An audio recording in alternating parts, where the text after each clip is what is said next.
This call is being recorded.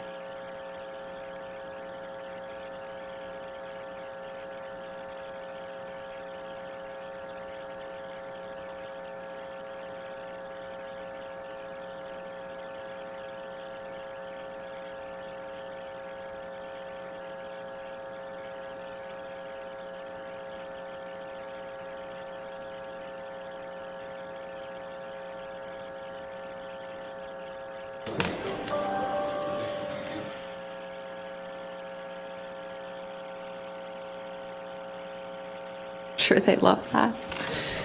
Good morning. We're going to call the meeting to order. Council is conducting this meeting in person and via conference call in accordance with the Municipal Government Act, Section 199. Council meetings can take place in person as long as physical distancing of 2 meters can be maintained between participants. At this time, according to Alberta Health, public attendance at council meetings should be facilitated through virtual means. If you've submitted a comment request, the chair will call on you at the appropriate time. The chair may also ask for comments and concerns from the public relating to a particular topic, and at this time, phone lines will be unmuted. If you would like to speak, please state your name. We ask that only one member of the public speak at a time. All persons will be allotted 10 minutes to speak as per our procedural bylaw. We ask that if the meeting recesses, that any callers hang up and call back in as the meeting reconvenes. This helps with call quality. Please note this call is being recorded and will be uploaded to our website and/or social media. To eliminate background noise, please mute your phone during the meeting. Everyone has a right to be present at council meetings and council committee meetings. Any attendees that are considered disruptive to the progression of this meeting may be removed at the discretion of the chair as per the Municipal Government Act, Section 198. We thank you for your cooperation and understanding. Due to the virtual nature of the meeting, we will start with a roll call. Reeve Link is present. Deputy Reeve Clausen. I'm present. Councillor Wilson. Here. Councillor Bigger. Here. Councillor Eichert. Present. Councillor Kester. Present. Councillor Armstrong. You bet. Additionally, our voting procedure will be modified for our teleconference meetings. I will call for any councillor who is opposed to a motion to indicate verbally. For any motions with expressed opposition, we will conduct a roll call vote.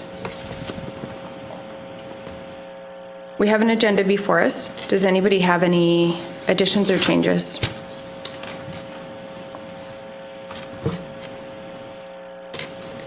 I'll move the agenda as presented.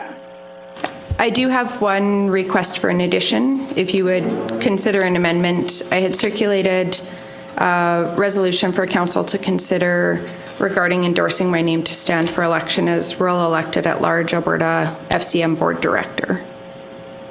And then in addition to that, it would just be a request for council to consider registration at the FCM convention where the election will take place, which is in end of May to June 4th. I'll amend my motion to include that. Thank you. Perhaps we'll add that under maybe 2.410, new business.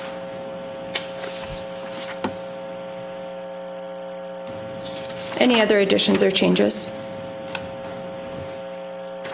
There's a motion on the floor to accept the agenda as amended. Is anybody opposed?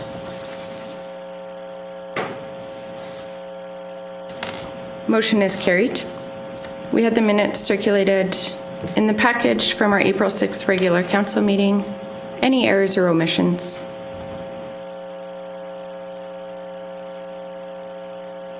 I'll move the minutes. Councillor Bigger has moved. Any discussion? Is anyone opposed?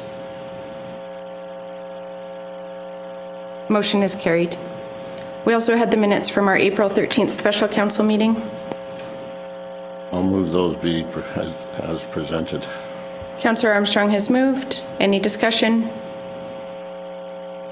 Is any councillor opposed?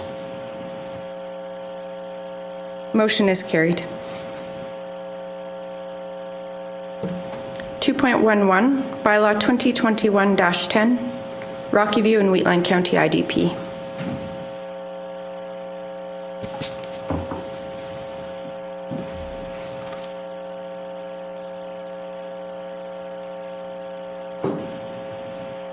morning.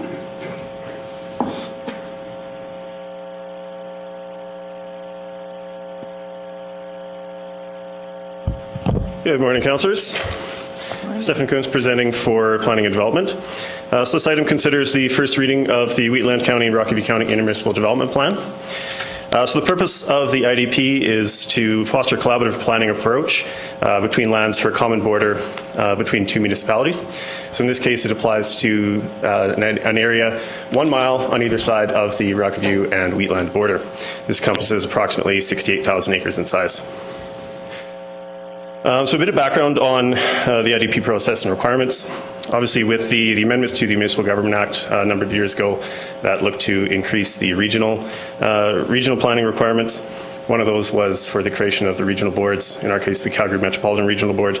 But for municipalities that aren't entirely within a board, they were required to have an intermunicipal development plan with their municipal neighbors. So that was subsequently changed to a recommendation. Essentially, we could do it, but it wasn't necessarily required. Given that basically the entire document was done with Rocky View, it was actually beneficial to have this document. We decided to proceed with the IDP. So whether or not it's voluntary, the MGA requires a number of things of intermunicipal development plans. So just in summary, that would be future land use within the area, future development, transportation, intermunicipal programs, environmental matters, physical, social, or economic development, a conflict resolution process, procedure to amend or repeal the plan, and provisions regarding the administration of the plan. So staff at Wheatland worked with their counterparts at Rocky View County to develop a plan that met these requirements. Councillors were engaged through an intermunicipal committee. So 2 councillors from each municipality were involved in this, as well as the CAO or their designate and administrative staff from both municipalities. Landowner engagement was done largely through post and one-on-one conversations. Landowners were notified initially, and then again once the draft was completed, and there was rather minimal feedback. So largely that engagement was, we didn't have to hold an open house or anything. It was largely done through one-on-one conversations.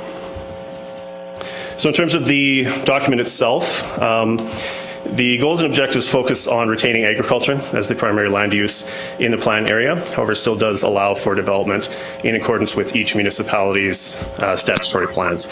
So that was something that was important, obviously allowing each municipality to retain control of the lands within their own jurisdiction. The plan recognizes that there is little development pressure in the area, so the policies are rather high level, focused on notification of each other's administration and residents within the plan area of potential applications. So final note just on kind of the next approval process for this. So this does require Calgary Metropolitan Board approval eventually after the public hearings. Now, because it is an intermunicipal plan, both counties have to approve this, so there is a bit of a kind of a juggling act that has to go on with that. Rocky View's council granted first reading on March 23rd, and their public hearing is scheduled for May 11th, and we're suggesting that our public hearing is May 18th. So the only thing with that is if there are any amendments or suggestions, those essentially need to happen now rather than at the public hearing so that both councils are considering the same document for approval. So that concludes my presentation. Happy to take questions. We are recommending, obviously, that council move first reading for the Rocky View County and Wheatland County Intermunicipal Development Plan, and a public hearing be scheduled for May 18th, 2021. Thank you. Council's wishes. I'll move first reading. Councillor Eckert has moved first reading. Any discussion? Is any councillor opposed? Motion is carried. Scheduling of the public hearing. I'll move the public hearing for 2021-10 for be scheduled for May 18th, 2021. Councillor Armstrong has moved. Any discussion? Is any councillor opposed? Motion is carried. We'll move to 2.12, Bylaw 2021-11. Good morning, councilors. This is Graham Allison, Planner 1 with Wheatland County, presenting Bylaw 2021-11 for the purpose of rescinding Bylaw 2012-56, otherwise known as the Lit Family Area Structure Plan. Staff have notified the landowners and circulated this bylaw internally, and no objections have been received at this point. Tentative plan, located on page 60 of your agenda package, shows the subject parcel located within Southwest 17, 2425 west of the 4th, at the intersection of Highway 1 and Range Road 255. The purpose of the Lit Family Area Structure Plan was to comply with previous wheatland policy, which required an ASP to be submitted if a proposed subdivision would have resulted in more than 3 lots per quarter section. The applicant at the time proposed a 2-lot subdivision on the quarter section that had previously been subdivided, exceeding the 3 lots on the quarter section, thus requiring the applicant to submit an area structure plan. The Lit Family Area Structure Plan was submitted to facilitate the 2-lot subdivision, and the ASP bylaw 2012-56 was adopted October 9, 2012. Since the adoption of the ASP, the lots have been created and registered. The ASP has served its purpose, and it has been determined by staff that the ASP is now obsolete. The proposal generally aligns with the strategy's objectives and policies within the South Saskatchewan Regional Plan, Regional Growth Management Strategy, Municipal Development Plan, and the Land Use Bylaw. Administration is recommending the Council grant first reading to Bylaw 2021-11 and schedule a public hearing for May 18, 2021. I'm here available if you have any questions, and that concludes my presentation. Any questions? Council's wishes. I'll move that council grant first reading for bylaw 2021-11. Councillor Eckert has moved first reading. Any discussion? Is any councillor opposed? Motion is carried. I'll move that public hearing for bylaw 2021-11 be scheduled for May 18, 2021 at 9 a.m. in Wheatland County Council Chambers. If the council chambers remain closed due to the COVID-19 pandemic, the public hearing will be held by conference call in accordance with the MGA Act, Section 199. Councillor Wilson has moved scheduling of the public hearing. Any questions or discussion? Is any councillor opposed? Motion is carried. Move to 2.13, bylaw 2021-12. Good morning, Reeve Lincoln Council. Tracy from Administration. I'm here to present Lending Bylaw 2021-12 for Wheatland Regional Corporation. At the last meeting, Council received a letter from the Wheatland Regional Corporation, or WRC, requesting a loan from the county in the amount of $49,367.42 to cover cost overruns for the South Truck Fill Station project. The letter with details is attached to this request for decision. Within the bylaw, the following items were considered. This will be called the Lending Bylaw WRC Southfield Station Project Cost Overrun. The loan will be interest-free and will come from Wheatland County's unrestricted surplus account. The revenue generated from the truck fill station will be used to pay back the entire principal owing on the loan. WRC shall repay the loan within 5 years of third reading. And in the event the loan is not repaid within 5 years, the county shall invoice the remaining amount owed to WRC, secured with future water purchased and service provided to Wheatland County. After first reading, this bylaw will be advertised for approximately 2 weeks and be brought back to council for second and third reading. Are there any questions? Council's wishes. I'll move first reading for the lending bylaw 2021-12 for the loan in the amount of $49,367.42 to the WRC for overruns on the South Truck Fill Station. Councillor Armstrong has moved. Any questions or discussion? Is any councillor opposed? Motion is carried. We'll move to 2.41, CAO performance evaluation. Yes, good morning, Council. Brian from Administration. This is just a housekeeping item. Council has completed the performance review. Just need to pass a resolution and put the performance review in the employee file. Thank you. Council's wishes.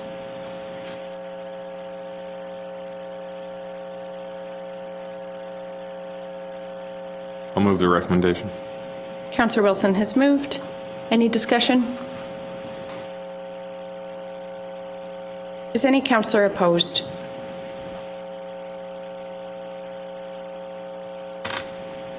Motion is carried. We'll move to 2.42, Council Resolution Tracker. Yes, Council. Brian from Administration. So on page 193 of your agenda package is the Council Resolution Tracker. Same thing as always. Anything in green has been completed, so you'll no longer see that again. Anything in yellow is still underway. If there is any questions about any outstanding resolutions, please let me know. Thank you. Any questions for CAO Henderson? Yeah, just to administration, when you put that tracker in there, can you rotate it 90 degrees? I just can't. Sorry, I just realized that was not the other way. I'll You can make sure that change it doesn't on happen your again. screen. Not You for can just easy. rotate Really it. difficult on an iPad. Thank you. On a And laptop, I'll it's literally accept it like as information. a right click and it'll flip, rotate. You were so spoiled.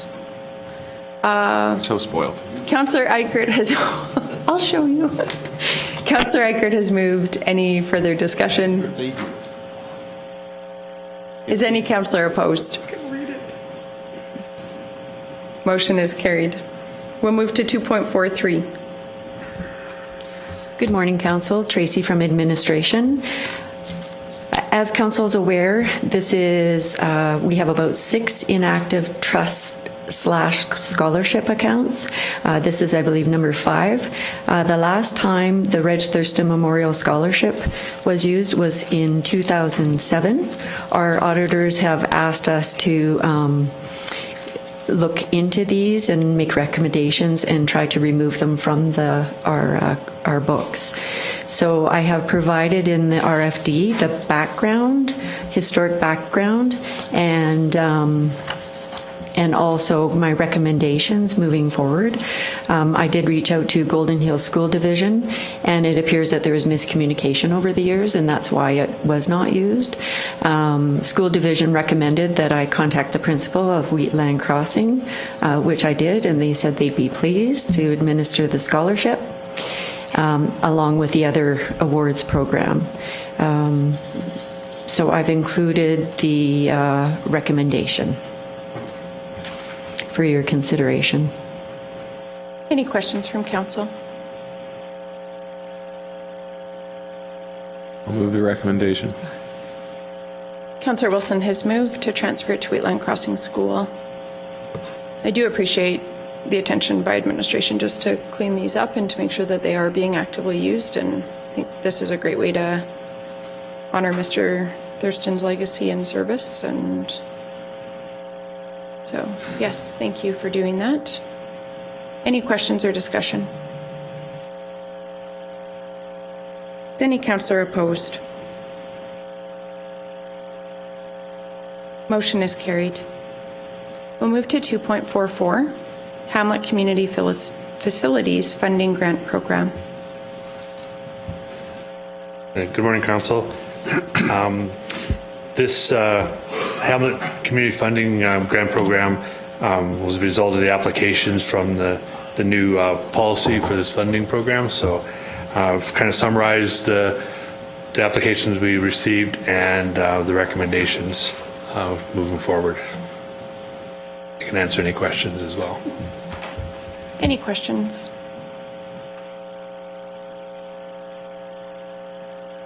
I'll move that council approve the Hamlet Community Facilities funding for $11,600 to Gleason and District Community Association and $79,149.41 to the Carsland and District Community Association and Agriculture Society, as per the Recreation Policy Section 14.4 Hamlet Facilities Funding Grant Program. Any questions or discussion?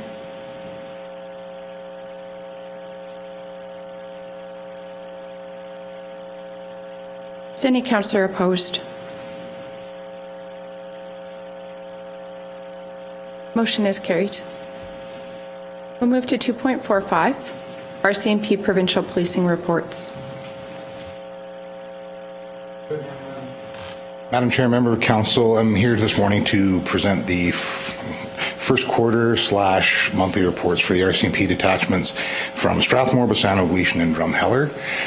The information is provided in the package. There's a lot to it, but one thing, a couple things of note with these reporting structures is they are not able to break them down into individual municipalities anymore. So the numbers in for each detachment or for all of the detachment areas they cover, not specifically to Wheatland County, just the way the program is built. But one thing I would like to note in this is that it looks like that in the combined, all of them combined, that property crime is down 35.5% and traffic tickets are down 31.2%, and all of those can probably be attributed to the pandemic. So they will keep on that kind of stuff. Any questions regarding the reports? If at any time any of council sees any issues with the reports or has any questions for our CMP, please don't hesitate to raise them. And I know all of our detachment commanders have expressed interest in engaging and working with us if there are any questions or concerns.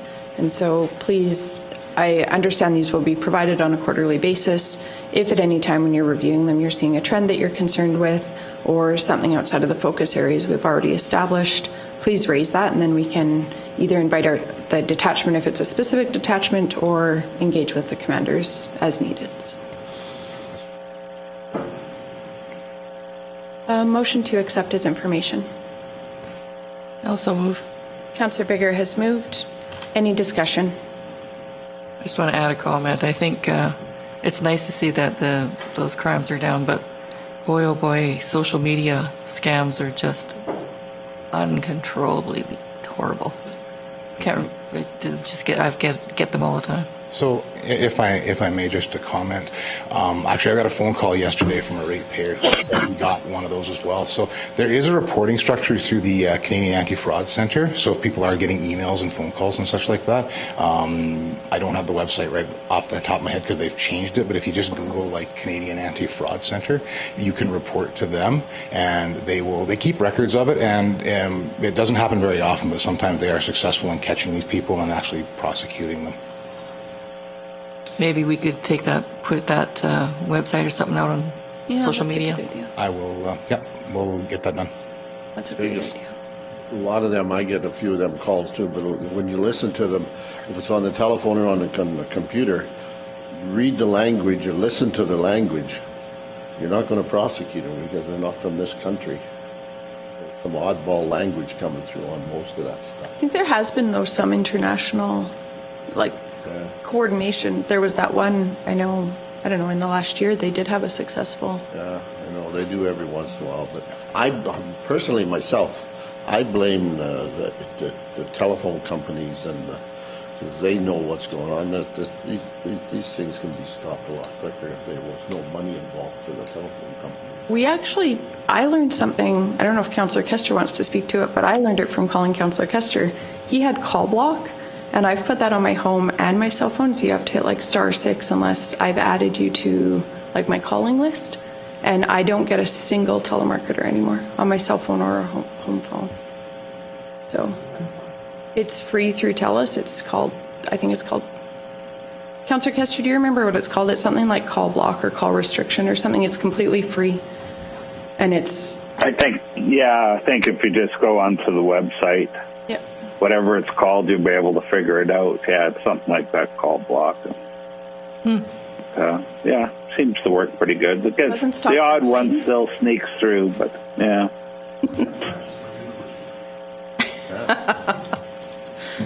But yeah. On another part, while we're straying off of this report a bit, When is Severn Dam open for the public right now, or is it still closed for the year? I actually don't know the answer to that. I'd have to defer to administration. I got a phone call on it the other day. I will say one of our officers did on the weekend attend out there and advised there were people camping out there and advised them that they weren't supposed to be and asked them to remove themselves, and he went back on Sunday and they had removed themselves. So yeah, that's the call I got. That's why they were wondering if when we were going to open it or why it wasn't open, because there's no services other than garbage.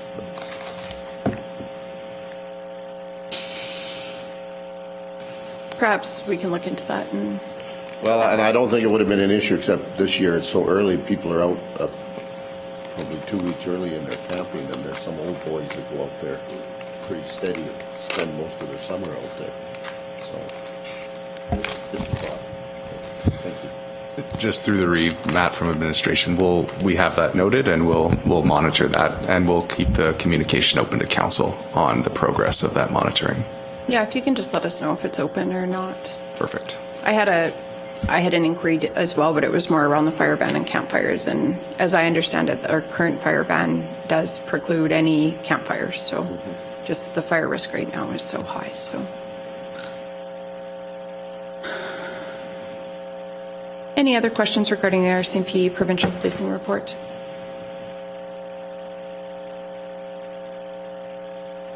Is any councillor opposed? Motion is carried. Thank you for your time. Thank you. Thank you. We'll move to 2.46, Energy District. Good morning again, councillors.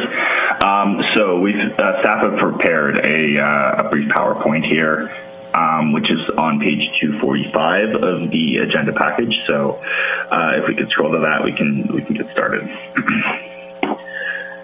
So this is in response to a resolution at the March 9th council meeting. The council directed administration to propose an amendment to the county's land use bylaw to address other authorizations that prevail, such as section 619(1) of the MGA, and bring back to council for consideration. So we'll scroll just to the second slide on page 246 here, just to go over what this what staff's response to the resolution is, and in discussing what the current energy project application process is in the county, the role of the Alberta Utility Commission in that process due to section 619 of the MGA, how the county can have a say in this process, and staff's recommendation, and then we'll open up to discussions of the critical considerations of staff's recommendation. So we'll go to the next slide here. So, current process for energy applications in Wheatland County. So currently, all major energy projects, that being solar projects and wind energy conversion systems category 2, are listed as discretionary uses in the county's energy district. So an application for an energy project would redesignate those lands to the energy district, and then apply for a development permit, which would go through MBC. This is not the norm for a lot of municipalities in Alberta. A lot of other municipalities don't require that land use. They only have that development permit process. So we'll go to the next slide. So the challenges of having this energy district, one, means that it requires a redesignation to the energy district in order to move on to the development permit phase. So that's an additional step for applicants, but it also would usually occurs after AUC has already made a decision on a proposed project. So that leads to confusion as well as redundancy, as adjacent landowners are confused where their input should go if the county's holding a public hearing after the AUC has already made their decision. Furthermore, the ERG doesn't have the same list of uses that an agricultural general parcel would have. So the nature structure of renewable projects, wind projects especially, still leave plenty of open space for agricultural practices. Redesignating out of an agricultural general parcel into energy district removes a lot of these potential uses that landowners could be undertaking. And projects with limited lifespans require reclamation. This reclamation also would have to include the redesignation back to agricultural general out of the energy district in the future. So we'll go to the next slide. So section 619(1) of the MGA states that AUC approval prevails over any statutory plan or land use bylaw.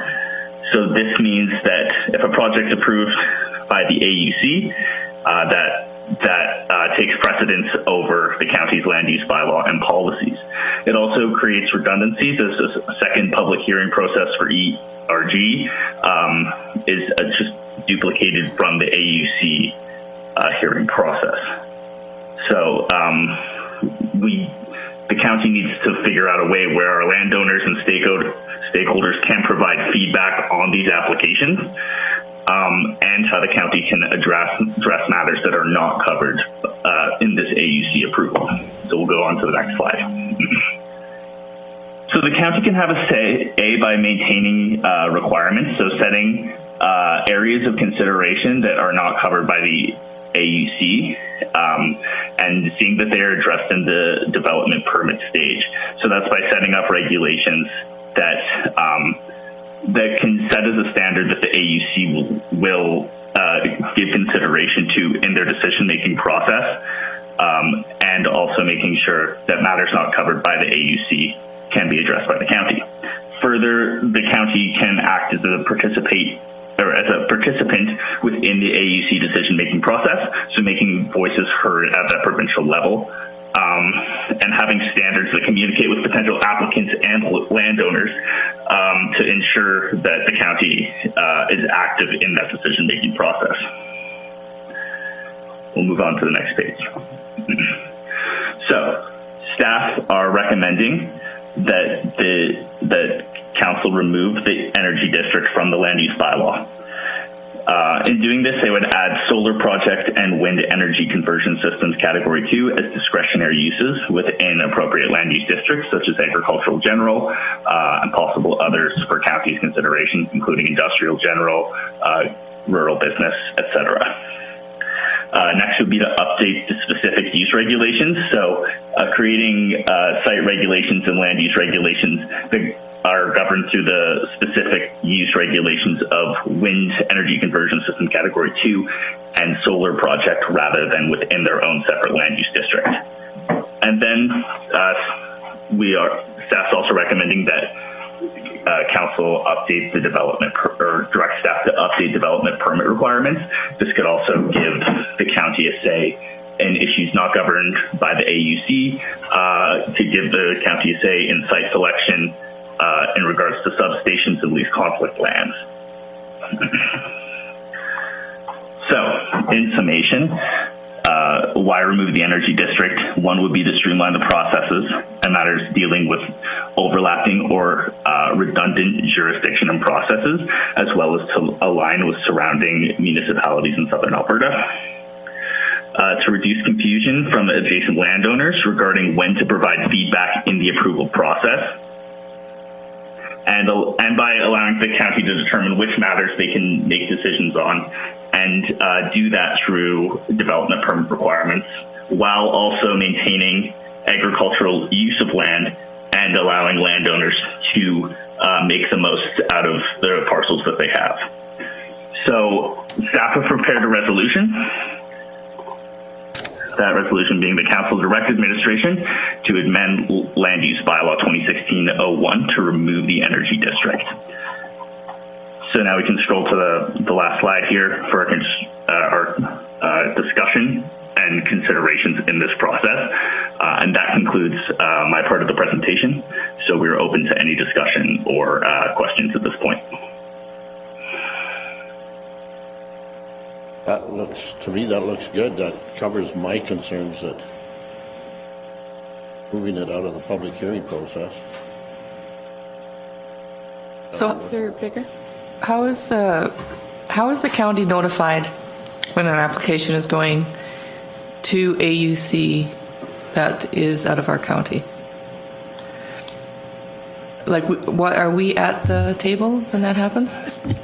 Through the chair to council, yes, there is a process that we work with the applicant before they actually submit to AUC. They come to us and they start looking at the land because they look for suitability before they go through that AUC process. Then we're notified through AUC, but what we've been doing is we log into the AUC database and we can track projects, but typically AUC will notify us of the application for comments and feedback. And then if it goes against the land use, if we have regulations on setbacks, we can also become an intervener. Okay, so there's a double. Either the applicant comes to you, and if not, then an AUC would come to you. Through the Reeve to the council, that's correct. Okay. And we can sit at the table during that conversation through their process? Yes, currently the way that a couple applicants have been working with us is through a pre-application process. They've been working and doing they're meeting the criteria for AUC with public consultation. So then they've been coming to us to talk about location and currently looking at our current land use bylaw and as what's going on today to see if they can work to meet some of those setbacks. And so hopefully they try to address, and as it was mentioned in the presentation, is that if we can work out these details prior to the AUC application process and hearing, that we can come to an agreement to the county's satisfaction. And then if not, we intervene at the public hearing process.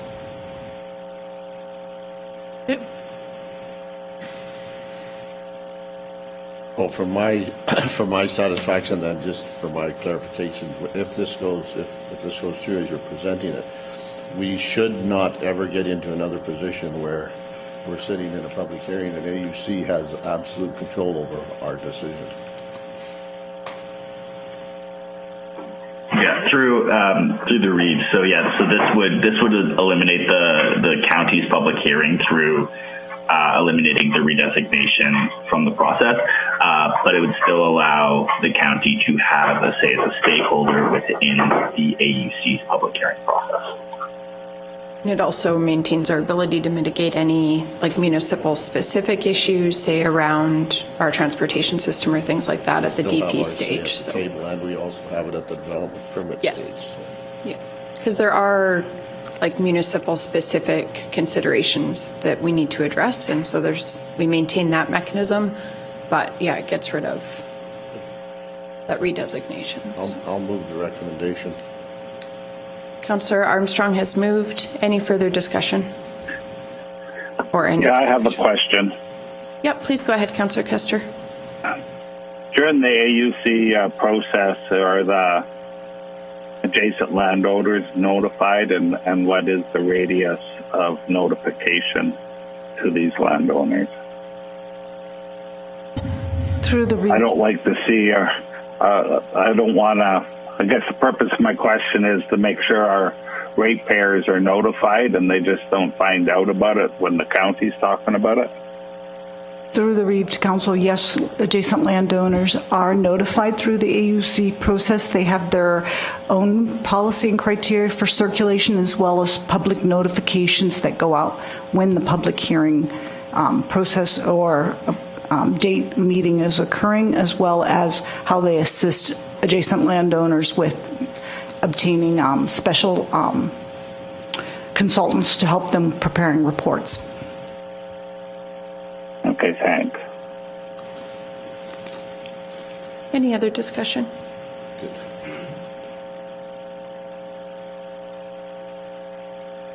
Is any councillor opposed? Just add a comment. When the AUC or the applicant is coming to staff, could the counselor of the area, are they notified or at the process somewhere, are they notified? Absolutely. So with this new process through the Reeve to Councillor Bigger, we can get a trigger in place that will allow the local division councillor to be notified of what's going on, despite any radiuses. Right? Yeah. Thank you.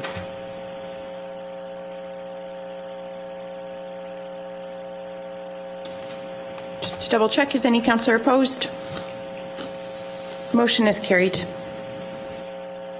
Thanks, guys. Yeah, thank you to administration. We'll move to 2.47, planning policies, amendments, and updates. Hello again, Council. Stefan from administration. So this item deals with updates and amendments to the planning policies. The department maintains planning policies in order to ensure that applications are assessed in accordance with most current standards, practices, guidelines, and legislation, and that we are assessing applications consistently. Obviously, as practices change, legislation is amended, these policies need to be updated and amended from time to time.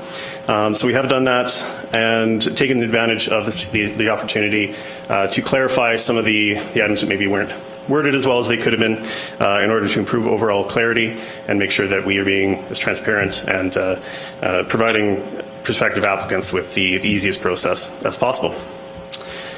So we have provided all of the amendments in a red line version in the report. That obviously has every comment and capital letter that's been changed. But we provided this table in the report that indicates which of these may be of more interest for you. So I can briefly summarize those, and if there are any questions at the end, feel free to let me know. So for 7.2 municipal reserves, the section that was deleted was essentially redundant. It deals with the deferred reserve caveat. It was dealt with in another section of the policy. So in order to reduce potential for confusion, removed one of those. Section 5.7, deferred services agreement. So this is a change when a subdivision goes forward, regardless of where it is. Regardless of where it is in the county, if it's not connected to piped water or wastewater, deferred services agreement is put on the title, requiring it to connect to one of those if they ever are in the area.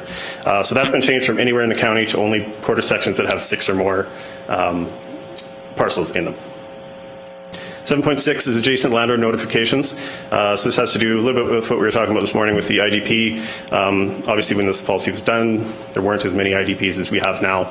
So now that we have these intermunicipal development plans, a lot of those deal with notification of adjacent landowners within other municipalities. So essentially it just refers to those IDPs as opposed to having a catch-all thing that might not be consistent with the IDP. 7.9 is the procedure for receipt of letters. So we've amended the title of that, receipt of letters on planning to receipt of comments regarding. And the main thing with this one is just updating the reference to putting comments on the website. Obviously it's something we do already, just making sure that we're consistent there. 7.11 is the peer review fee cost recovery. So what this is, when an application is received that has technical documents involved, whether that's a traffic impact assessment or a stormwater management plan, something of that nature, it requires peer review by an engineer. So right now, the county and the applicant split the cost of that. So they provide the report, we send that to the engineer, and then the cost of that review is 50-50. So currently, an applicant could amend their application requiring either updates or new tech studies, which require another peer review.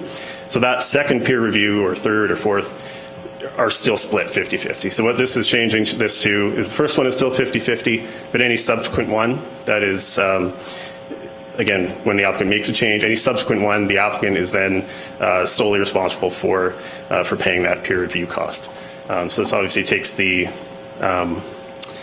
it's just more fair for county stakeholders who aren't actually exactly involved in this.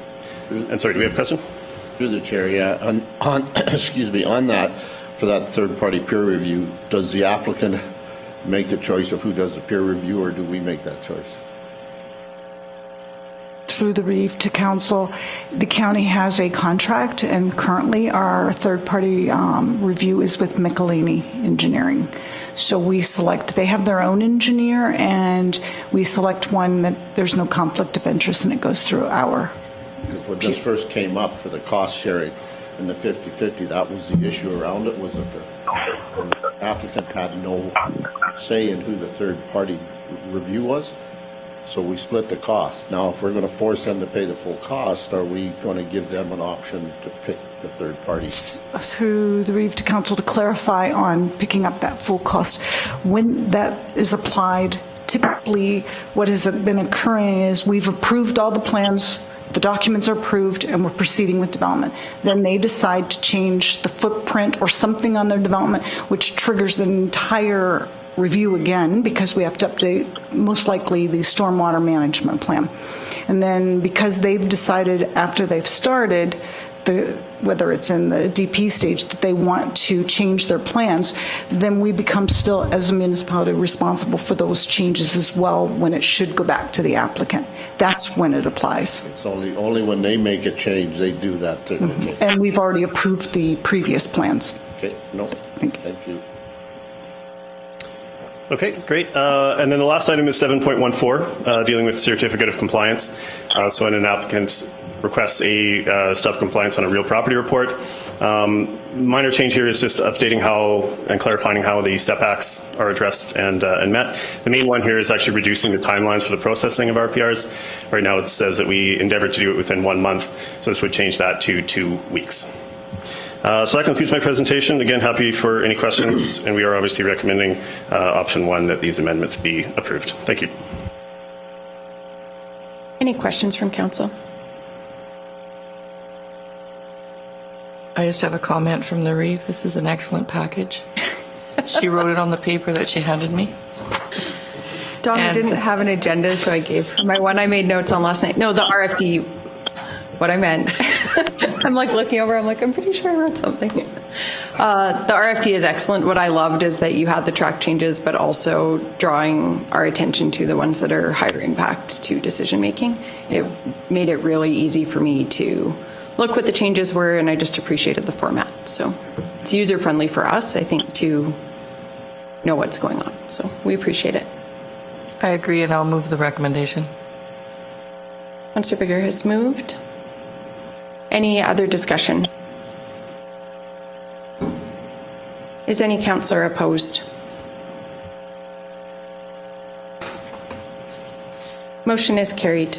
We'll move to 2.48.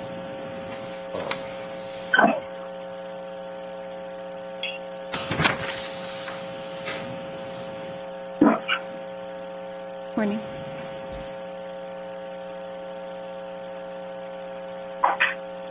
Good morning, Council. Sherry Bowers here with Planning and Development to present a memorandum of understanding from the East Strathmore Solar Project organization. They've recently received approval to construct a photovoltaic project within Southwest 9 2423, west of the 4th Meridian. And they would like to propose the establishment of a community benefit fund in order to support community initiatives within the county. And within this memorandum of understanding, they are proposing to contribute $20,000 a year to this program.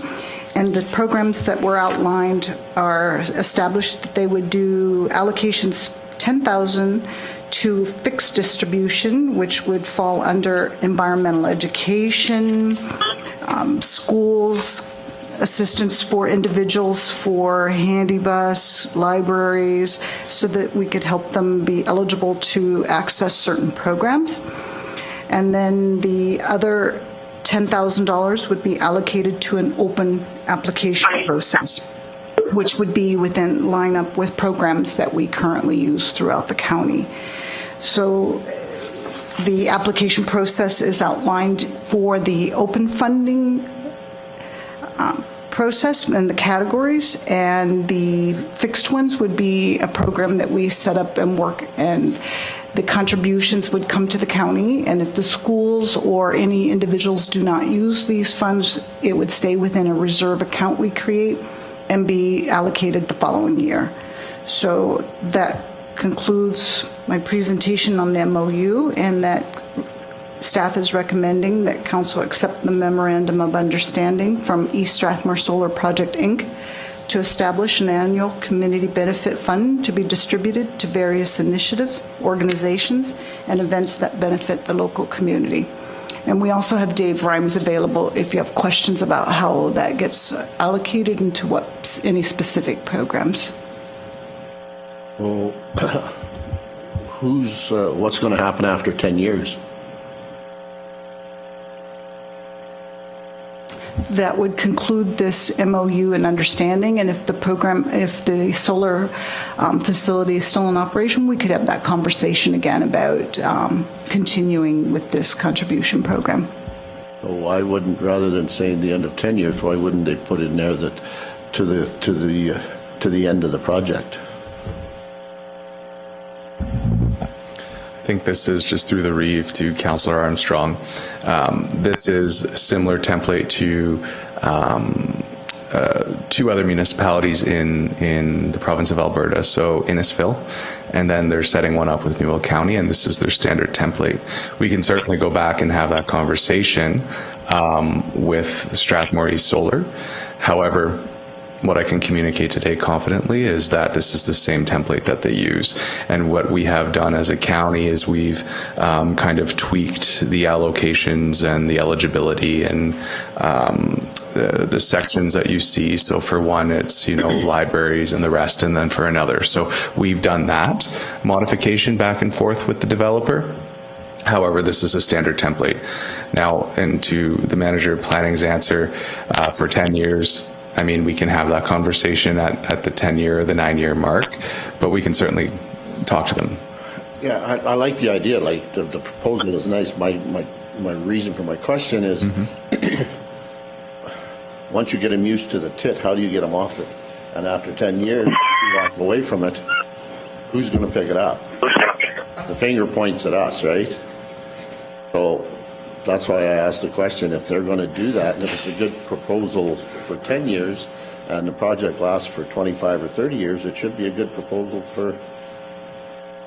So I think one thing to note with that, under the actual MOU that was circulated, funding is not intended for ongoing operations or expenses. So I think because this is targeted at capital projects or specific programs or that type of thing, that there wouldn't necessarily be a dependence that would be established, because and I think they do that intentionally. On it.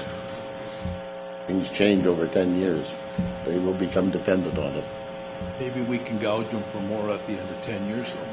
I think they've tried to structure it just so that it doesn't create that issue, like by paying for operations or something that would create an ongoing need. So it's an important consideration, and perhaps when we're, as administration is facilitating this with different groups, we can just make sure that they understand that this is each application would only, from what I understand, be a one-time application for a specific project. And so you may see different organizations be awarded funding each year.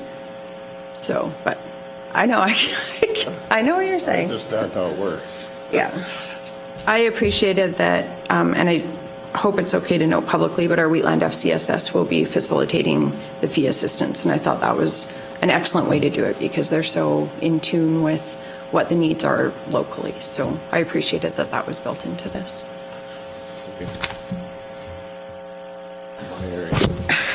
Good comments. Do we have a motion on the floor?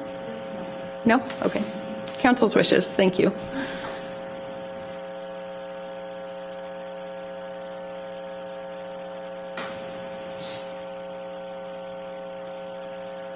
But he wants it. Oh. I'll move the recommended action. Councillor Kester has moved. Any discussion? Is any councillor opposed?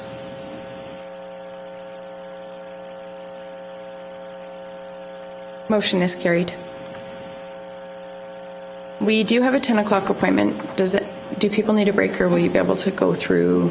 Yes, please. You need a break? Okay, we'll break and we'll reconvene at 10 o'clock.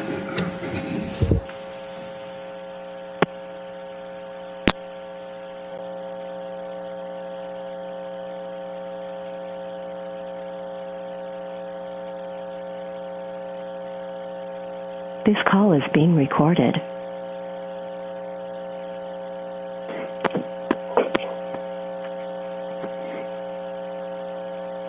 This call is being transcribed.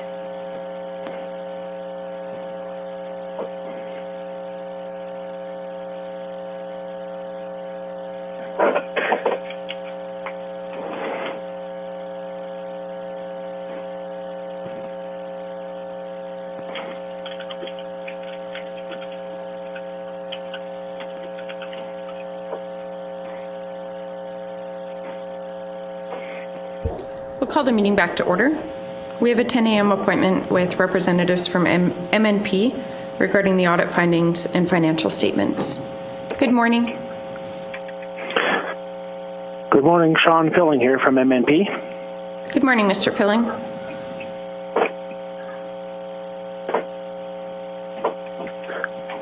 So I'm just on a phone call, so I'm not sure how you'd like me to proceed from here. Just speak about the audit findings and review the financial statements highlights, or have you in a different? Yeah, no, if you would like to do that, that would be great. We do have your report as part of our package, so that will be displayed as you're walking us through it.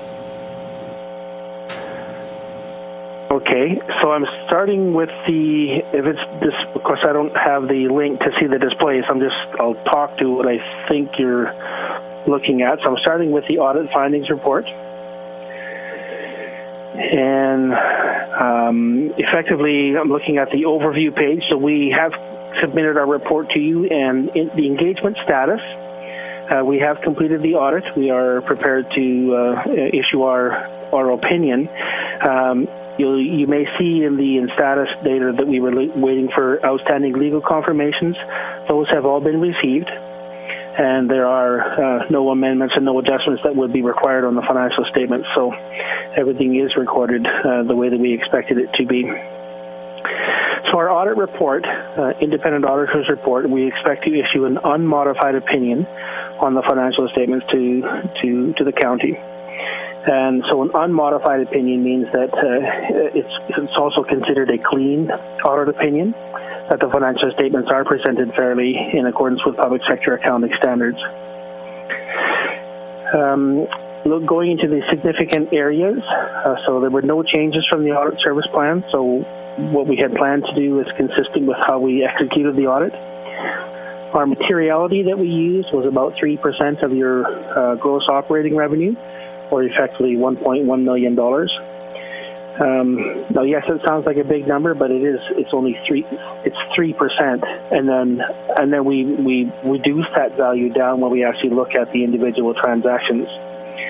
And as you are aware, auditors do not look at every single transaction. That's the purpose of your finance department. Our job is to do a sample based on the transactions, and as we identify areas of a higher risk, we will sample more.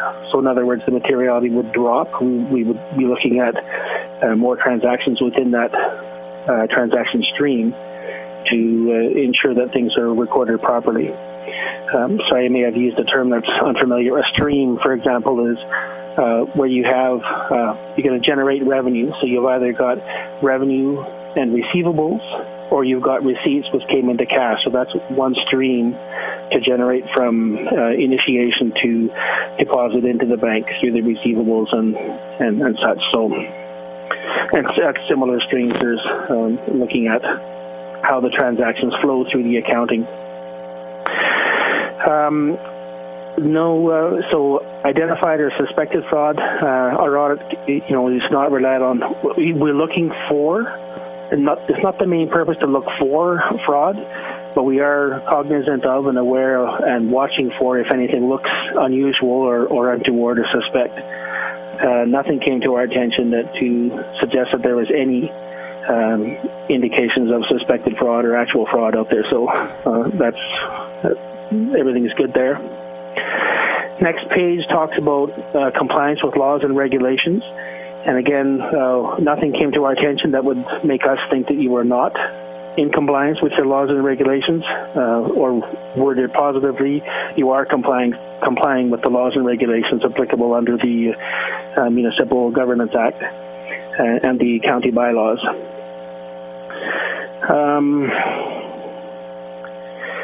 Dropping down a little bit to disclosures, financial statement disclosures.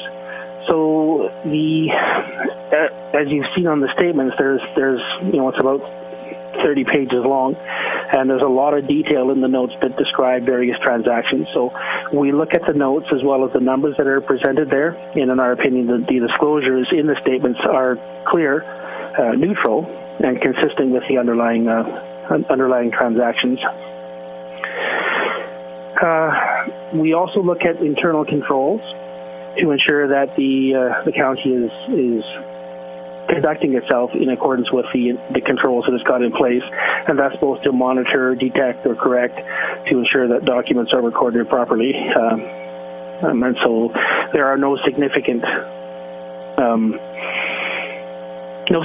changes needed, and no deficiencies identified within the internal control processes. So that's kudos to Council for having strength, and kudos to the Finance Department for adhering to those guidelines. The next area deals with significant audit risk areas. So this, and you have the report in front of you. Obviously, I'm not intending to read through that to you, but it gives you an idea of what we are looking at. So when we say significant audit risk, it's not that there is anything untoward happening within there, but there are areas that we want to make sure are stated properly and correctly. So we look at, for example, capital assets. You buy assets with cash, but you also get contributed assets as communities are developed and they come to you at the cost base of the developer. And you also, in this case, as you recall during the year, the Lakes of Muirfield was both a contributed assets for the infrastructure as well as properties that you have taken on the responsibility for. So you've got two different types of capital assets, or not capital assets, but two different types of assets that were contributed and recognized on the financial statements as both increases to assets and increases to equity, or your contributed amounts. So that's the capital assets, similar to inventories, whether it's gravel or properties for held for sale or things of that nature. Asset retirement obligations, effectively, if you have gravel pits, for example, the intention, of course, is to extract the gravel, the aggregate, and use it for your road services. But once the pit is depleted, the retirement obligation says, okay, so now we need to put this land back to its good state. So you estimate what the cost will be to put the land back into usable pasture or usable land once the aggregate has been removed. So that's considered an obligation, and it's typically down the road.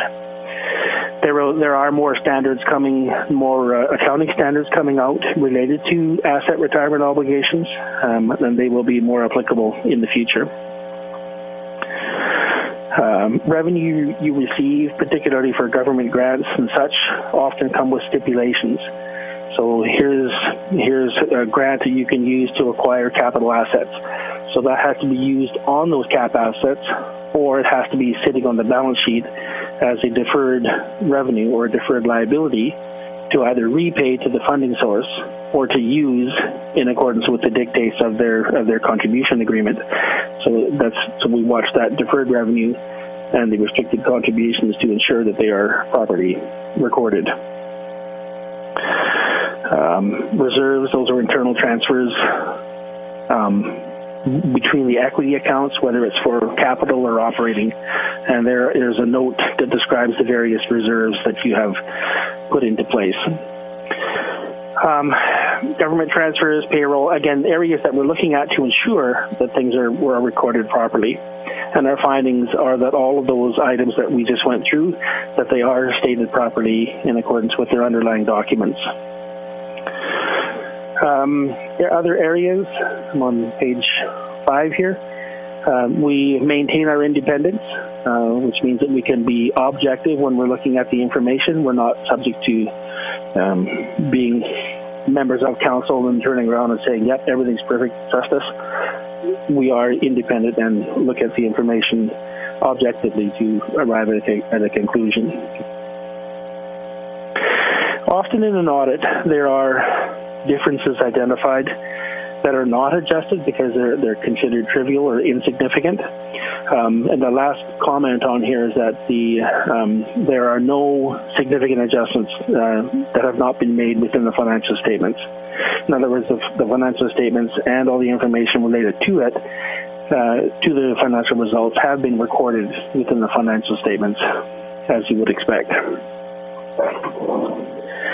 So from here, if there's no questions on that, I was going to go over to the financial statements. Any questions regarding the audit findings report?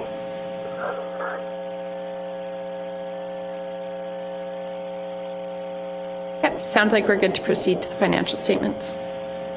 Okay, thank you. So on the financial statements, I'm actually going to start on the PDF document. It's the 6th page down, or it's called the Consolidated Statement of Operations. So if you have a paper copy or a PDF copy in front of you, I'll wait a moment for you to jump there. And my intention is just to cover off a few of the highlights that are significant for the overall operations of the county for the year. Page 172. That's on page 164 of the package.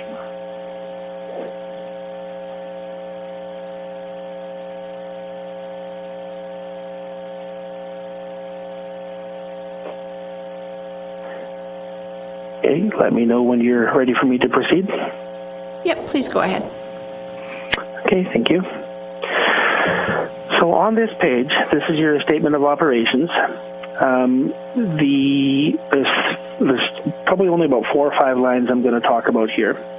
One of which is most interest to the county residents is your net property taxes. So you budgeted for 29.4. You recognized or received, either received or is still receivable, 29.1. A little bit of difference just mainly because of COVID-19 and such, and versus the prior year of 33. So those numbers, that's basically what this says. Whatever you passed in your bylaw is what you ended up invoicing out to the residents of the county. So you're very close to what you had budgeted in the first place. The user fees, when you look at 1.8 versus 2.2, okay, so what drove that? That's basically, there's about $350,000 of property sales, and these are lot sales at the Lakes of Muirfield. So that's why it's a little bit higher than what you were budgeting, because you hadn't expected to receive those properties during 2020, and hence the revenues that go with it. The investment income decrease, however, is again a reflection of what happened in the finance world, where so many investments went down in value during the year. And again, my intention is not to go through the various things here. The two other things. The government transfers for operating, so the $1.2 million. Okay, that seems like a big jump from the $567,000, and that was an initiative. It was additional funding from the government of Alberta for the municipal operating support transfer, and the county received about $890,000 for this transfer. It's called the MOST, so the municipal operating support transfer. So once you take out that $800,000 for simple numbers, you're pretty close to what you were expecting for your operating grants that you budgeted for. Within so I'm jumping down to the expenses.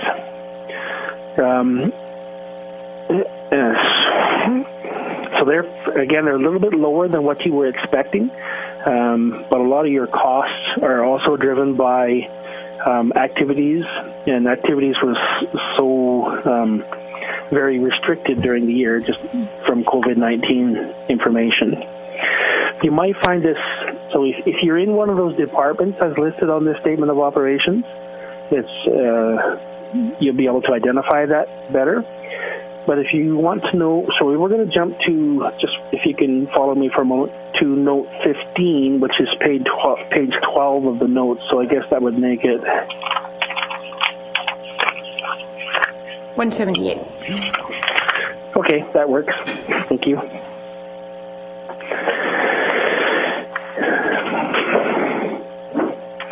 So on so in the expenses by object, So this identifies like the objects, like basically your salaries or wages, your contractor fees, materials and supplies. And you can see the biggest change during the year has to do with the contracted and general services, where you budgeted for 7.6 and your actual costs were 6.8, right? So there's the $800,000 reduction there.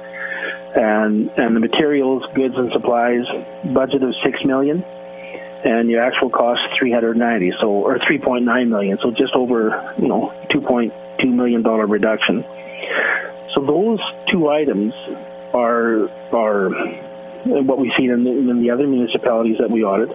They are basically driven by reduced activity during the year from COVID-19, and so it saved some cash, but it also, your revenues went down with that, which is what we went back to. If we jump back to page 164 now.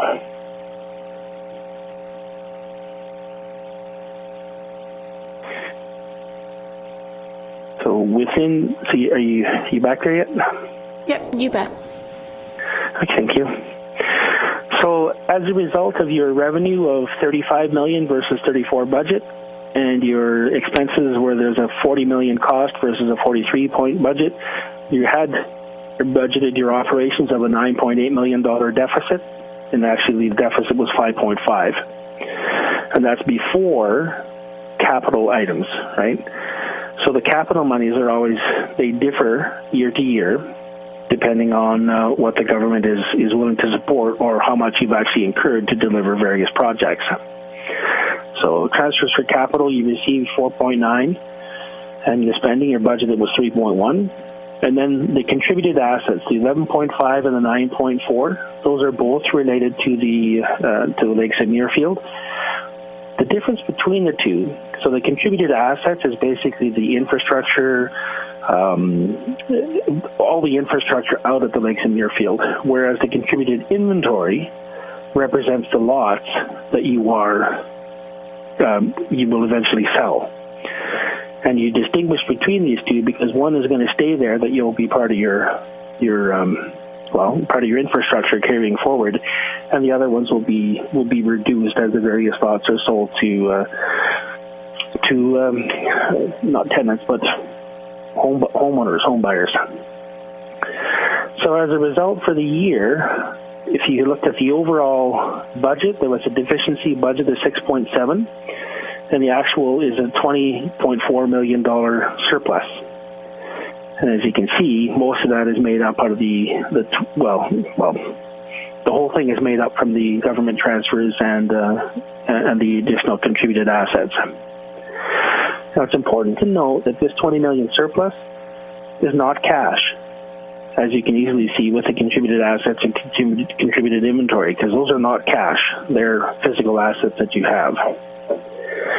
So if we jump down 2 pages onto the cash flow statement, this will give you a better idea of what's actually happening within the cash of the operations, or the cash of the county. So that first section called operating activities, it effectively adjusts all your revenue and expenses for 12 years, plus or minus changes in non-cash items. So just pure timing of one items become cash to you. So what looked like a $20 million surplus, still $20 million accounting surplus, but it really after we take into account all the timing of the cash in and out, you have a $9.5 million increase from operations in cash. And out of that 9.5, cash spent was 12.3 on acquiring tangible capital assets, and you also sold some assets where you received $635,000 of cash back. Hence, the capital activities chewed up $11.7 million of the cash during the year. Similarly, the financing activities. So these are repayments of debt. These are the debts owed to the to Alberta government for the debentures. So you've got the debenture repayments of $444, which is that next to the bottom line, And then the other two amounts, the amounts received in recovery of debt charges, that's your charge through to the other entities for which you hold the debentures. So oddly enough, you got a new loan of $267, so your actual cash went up from financing activities by $217,000. So when you add the 9.5 increase from operations, deduct off the 11.7 spent on capital activities, increase it for the $200,000 of financing, the net cash change during the year is that your cash went down from $1.9 million, or down by $1.9 million, ending up with a cash on hand of $59.1 million at the end of the year. Okay. So that gives you the operations for the 12 months ended December. Now, if we jump up 3 pages, I believe this is your statement of financial position.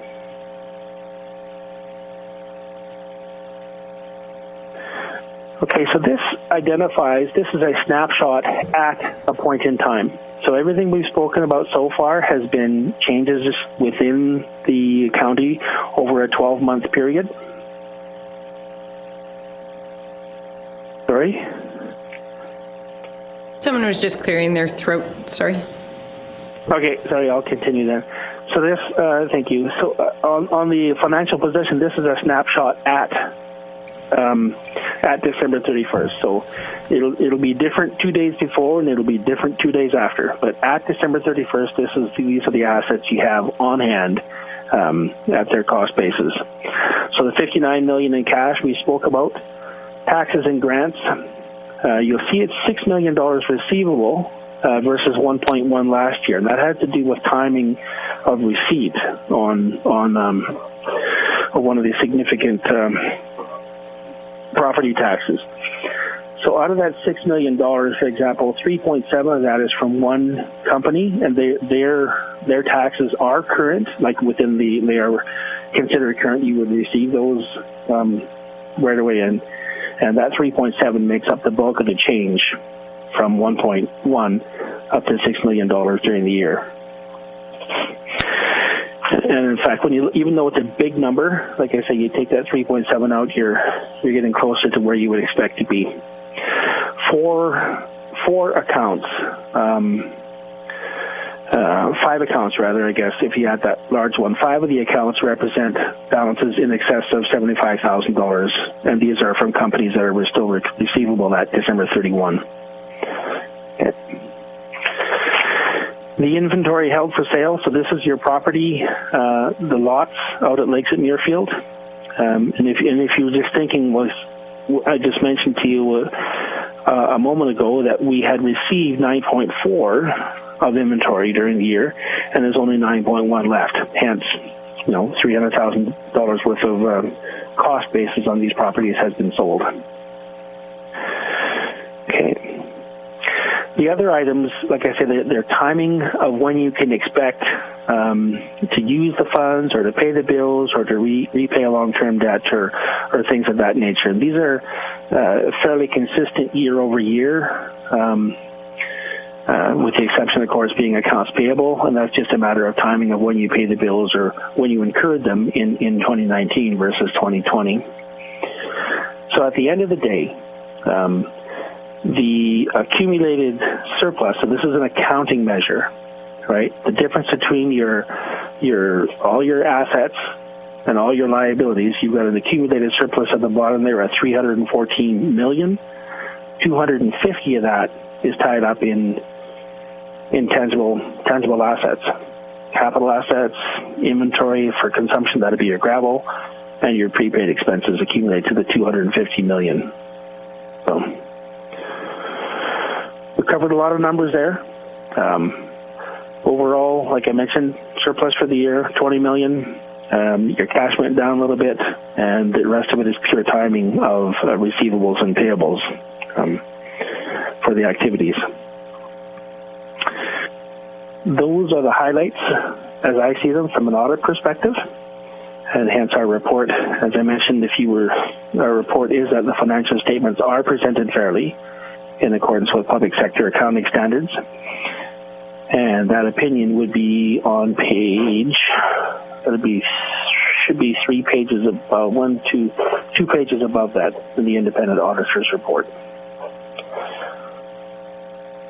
And that is our report as the auditors to the council of Wheatland County. Thank you, Mr. Pilling. Any questions from council?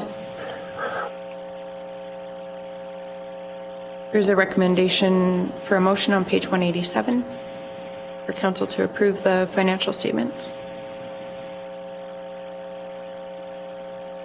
Also move the recommendation with a thank you to the auditors for doing the job for us. Councillor Armstrong has Thank you. moved. Just to add to that, also just to thank our administrative team for their cooperation and work on the audit as well, with the auditors for sure. Any other questions or discussion? Is any councillor opposed? Motion is carried. Just a question to CAO Henderson. Do we need a motion to accept the audit findings report as information? You could. You could as well. It is a report that came forward, so you might as well at least accept it as information. Thank you. Councillor Bigger has moved to accept the audit findings report as information. Any questions or discussion? Is any councillor opposed? Motion is carried. Thank you for sharing the report, Mr. Pillings, and for your insight into it. We appreciate it. Okay, it's my pleasure working with, as you mentioned, the finance department and with the council members. So thank you very much for your time and the opportunity to work with you. We look forward to many years working together. Thank you so much. Have a great day. Thanks. You too then. Bye-bye. We'll move to 2.49, agricultural processing, major use within the agricultural general district.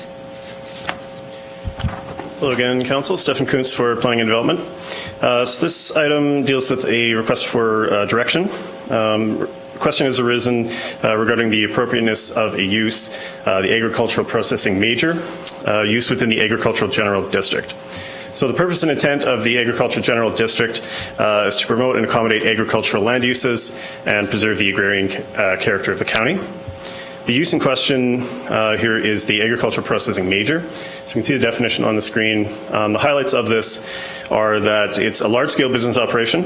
It involves the upgrading of a product that was originally produced as part of an agricultural operation, so that could be on the site or from a different site. And that this operation may produce some off-site impacts such as noise, appearance, or odor. So the direction would request administration to do a review of the appropriateness of this in this district. So essentially we would do an analysis of the definition, explore the potential for having specific development regulations, and determine whether or not it actually meets the purpose and intent of the district. So we are recommending obviously that Council direct administration to undertake this review. Should you choose to do that, we would follow up with a recommendation and explore some options and return to Council. That concludes my presentation. Thank you.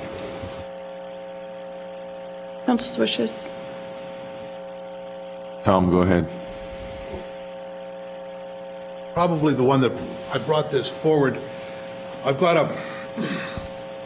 to keep everything straight in my head about fairness. And the reason I want to ask this is I am not opposed to major processing per se on agricultural as long as it's fair to everybody else that's in the county. And by that I mean if someone were to put a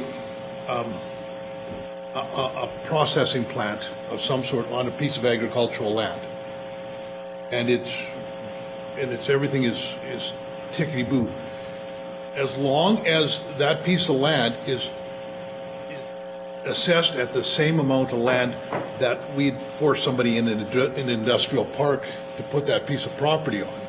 We're not assessing the land, we're assessing what's on the land. Right, I know, but see, that's the difference.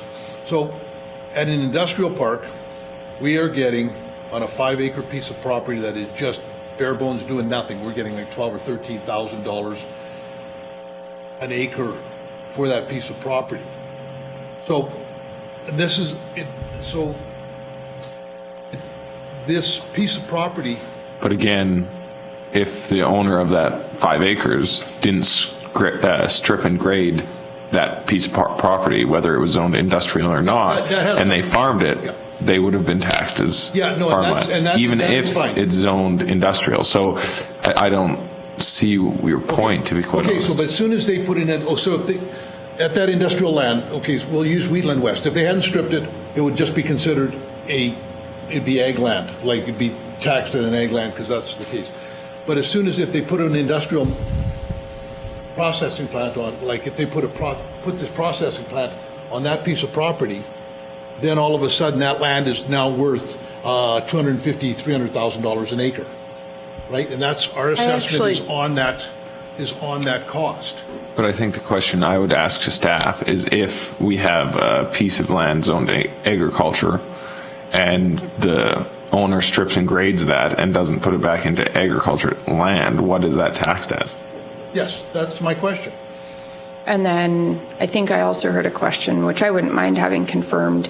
Is land inherently more valuable? Like, is it assessed as more valuable with an industrial zoning?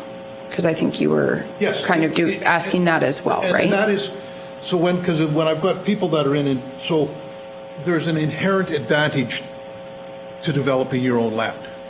But should that inherent value be so much more greater than if if we're forcing somebody else to do different rules? This is sort of where this is where it's all coming from. Is it inherent?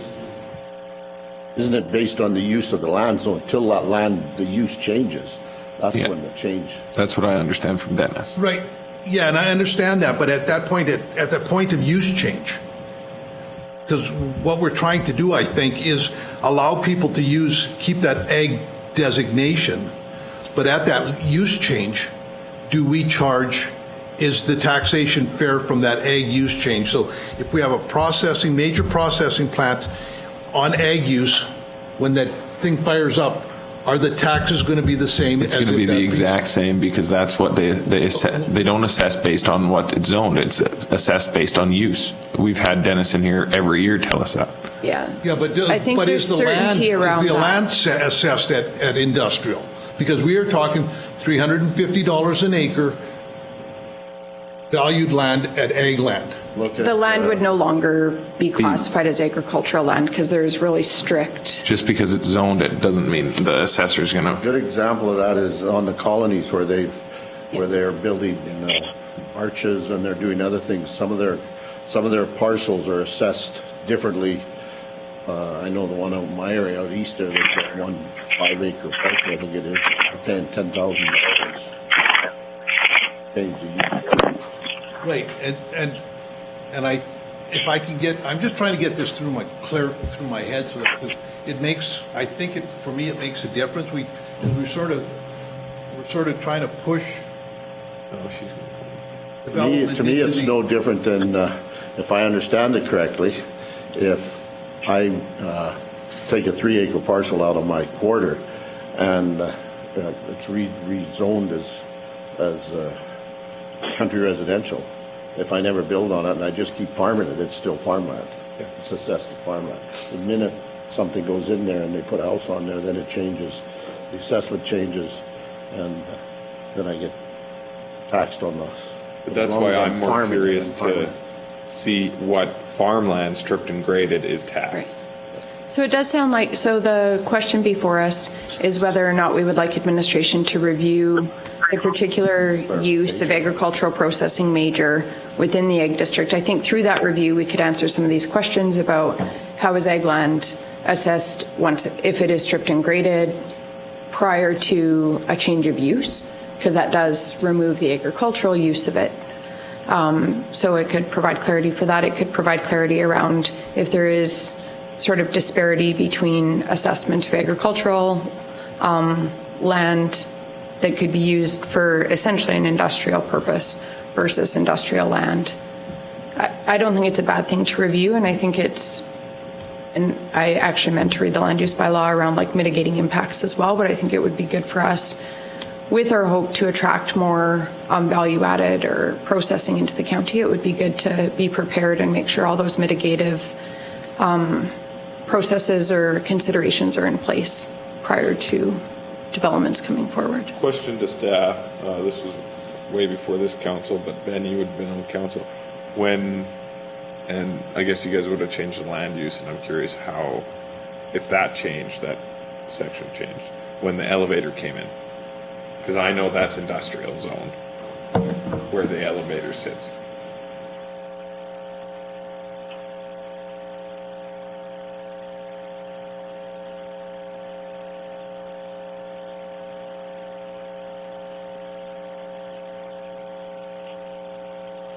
If you're talking, Glenn, you're muted. Sorry. Oh, sorry. Councillor Armstrong didn't have his microphone on, but he said that he recollected that it was discretionary in the egg zone, but he didn't recall, if you recall. Yeah, I'm still thinking too it was discretionary. The only thing that might have changed, and I don't know, I can't whether remember. It was discretionary the or not, tracks it's not on it. in ag right now, is it? It's in industrial. It would be the same as the elevators that are no longer around. They were assessed on use and volume. No, I'm not talking about assessment right now. I think I have a good understanding on how it's assessed. I'm just curious the process. Like, I would consider that a major agriculture processing facility, and it's under industrial. So I was curious if the process has changed since Patterson has come in, or if we held Patterson to a different level than we're holding other major ag processing facilities. I think these are all good questions. So within the RFD, there is a recommendation to direct administration just to review this use, just to see if there are... And bring it to committee of the whole. Sure.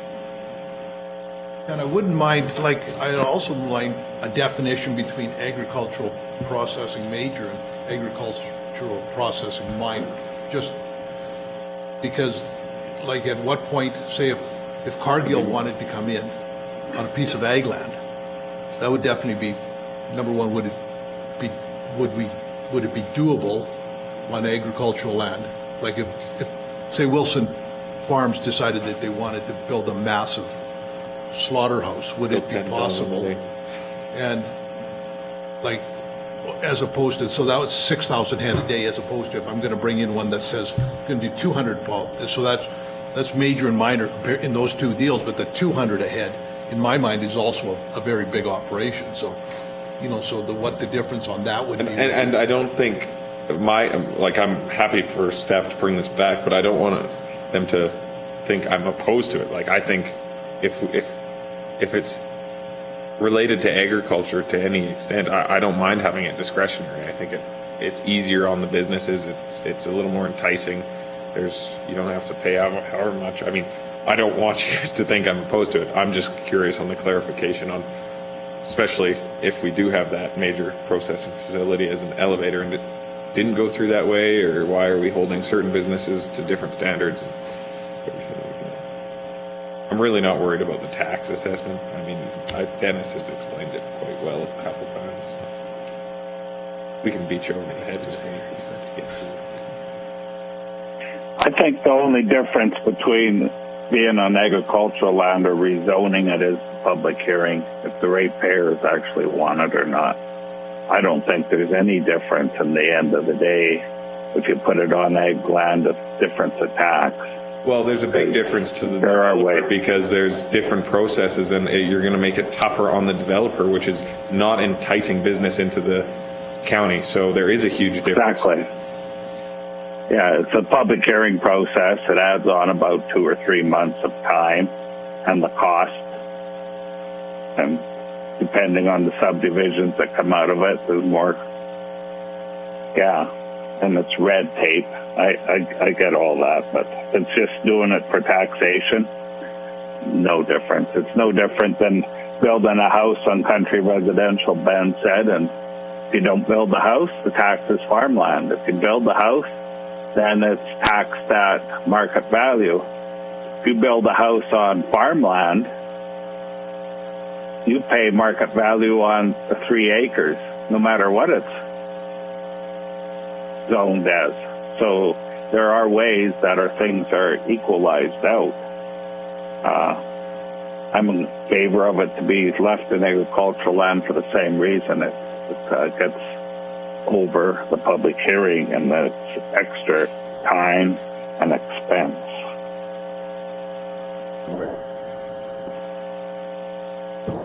Please go ahead. Matt from administration and just to council. So just to reiterate, and we're seeking the council direction, and our team has some fulsome notes here that we can take back. Just one thing to reiterate is that land use is land use and assessment is assessment. So they're two separate things. We do have questions that we can take back to GM Buteau's groups as well in assessment, and we can kind of collaborate on a few items to bring back. And we're going to bring back as well some of the planning principles. We don't, as planners, we do not zone out specific uses and businesses and the rest. So that goes against the principles of sound planning practice, nonetheless. So what we will be doing, and this will be comprehensive, is as council knows, is we'll be looking at the definitions, we'll be looking at the existing land uses, we'll be seeing what other best practices are, but we'll also be talking to industry, but focusing on this with economic development lens. And I think that's really, really important for council to realize, is that when we undertake a process like this, when we're looking at definitions and when we're looking at zones, we have to look at kind of standard, solicit industry, cross-pollinate with other best practices, and also look at how do we best attract investment, how do we best retain investment equitably. So we do have kind of that skill set in-house, obviously, with investment attraction and economic development to undertake this. So I think just to sum it up, I think the recommendation from administration captures it. One of the items that I will note to council, and I'll throw this out as well, is we do have we have processing major, we have processing minor. So should we look at processing minor as well, I would just recommend an amendment to that, should that be council's wish. That concludes my remarks. I think from the investment attraction readiness, this would fit well. We may not even change anything potentially, but just to understand the uses and if there are any best practices that can be integrated, I think it's good to look at.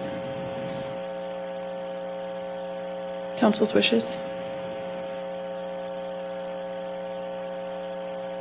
I'll move that council direct administration to review agricultural processing major, and I'd like to add agricultural processing minor too.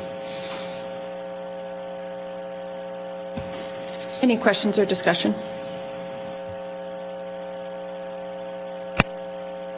So I have a question though before this changes. When you strip the land, do we have anything in place for that? Is there anything? No, we talked about that a couple times in ASB and planning. Yeah, fresh. Is it so many acres? So, because you could move your land, you can move your. Stripping is permitted in ag? Yep. Yeah. Okay. Any other questions or discussion? Is any councillor opposed? Motion is carried. We'll move to 2.410. So the current rural elected at large Alberta FCM board director has indicated she won't be running in the next municipal election, so she won't be running for the FCM seat. I've had some discussions with her. I also did have a discussion with RMA board and executive director, just because that's my first priority, and I didn't want a potential seat at the board of FCM to impact either perceptions or my work at RMA.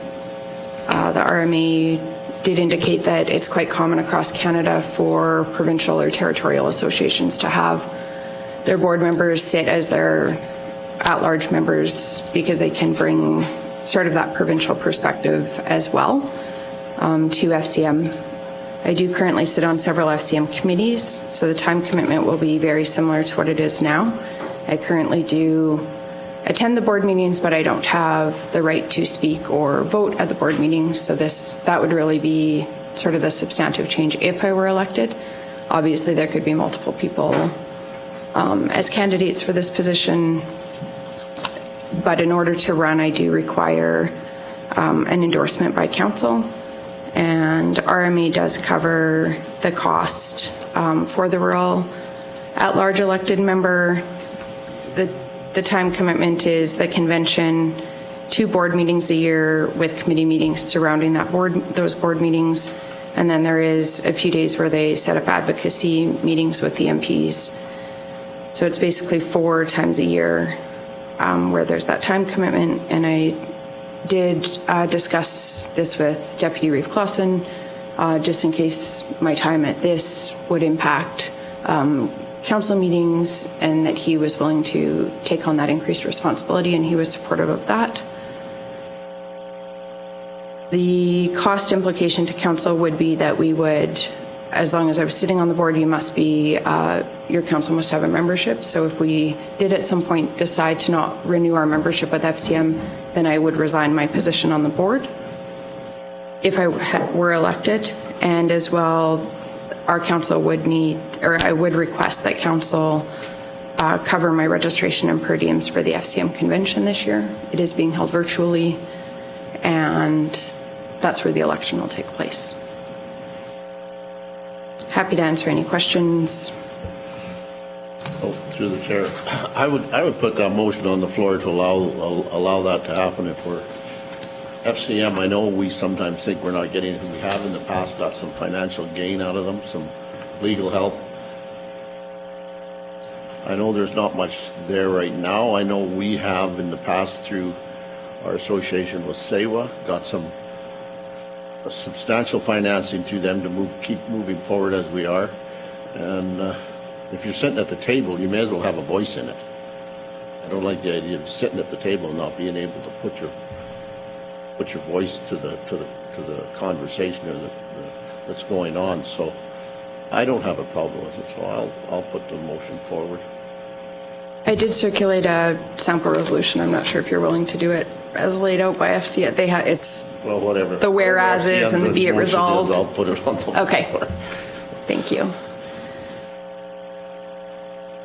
Yeah, and in terms of value, I know Come on, Tom, jump in the fray. the Universal Broadband Fund is certainly one of the top advocacy points that I know has been a high priority at committee. You want me to go first, Tom?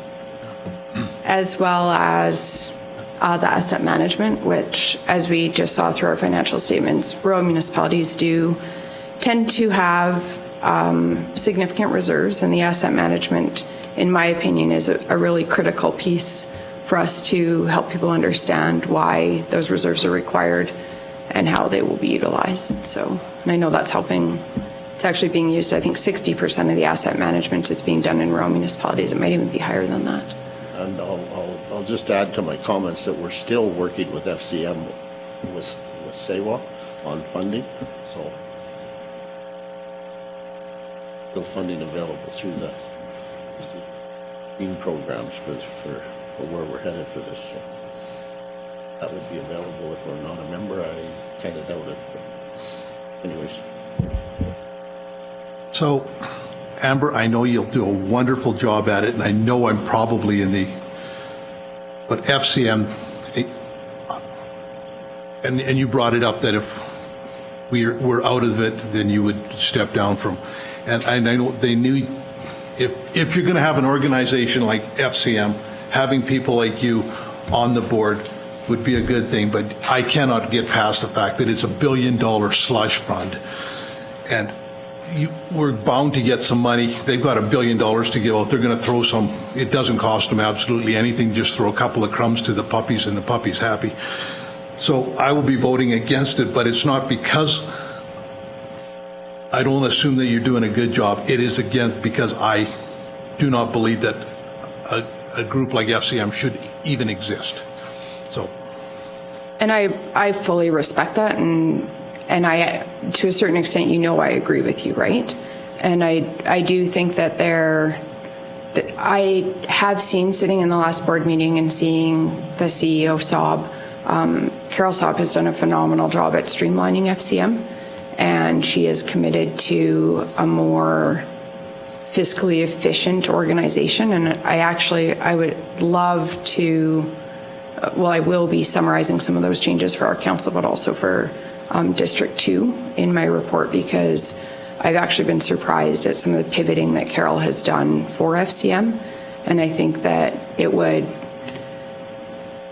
rural Alberta would appreciate some of the changes that have been made at the organizational level.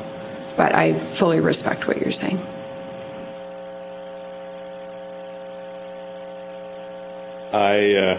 While I fully agree with Tom that it's a waste of taxpayers' money and should not even exist, I do also understand where Ben is coming from, that we are at the table, and while we're at the table, because until we have the balls to get up and leave the table, I'd rather have somebody at the table, somebody running the conversation. So I'll support the motion, but if I have a chance to get up from the table tomorrow, I'm getting up from the table and leaving. So that's where I stand on it. I just think you'd do a good job, and until the opportunity presents itself to burn that place down to the ground, I think you'd do a good job. So I think also that if I remember right, it may have changed, but if I remember right, Alberta is the strongest rural contingent down there as far as the rural caucuses. Ken, what do we get from this organization goes, and it's taken a lot of work. I know I was kind of opposed to it originally when we first joined up, but like I said, we did get some benefit from it, and Al Camry did do a lot to keep the rural focus down there, but if you're not at the table, lose that input. And I agree with what you're saying. If you get a chance to get up and leave through some other process that's going on, do it. But the bigger slush fund that I'm worried about down there is not FCM. It's the other slush fund. the one that runs the FCM? The one that, yeah. The one that gives the money to FCM? Yeah, but as I said before, I'm speaking on behalf and in support of where the SAWA project is going, and we have received. Well, I don't have an issue with it.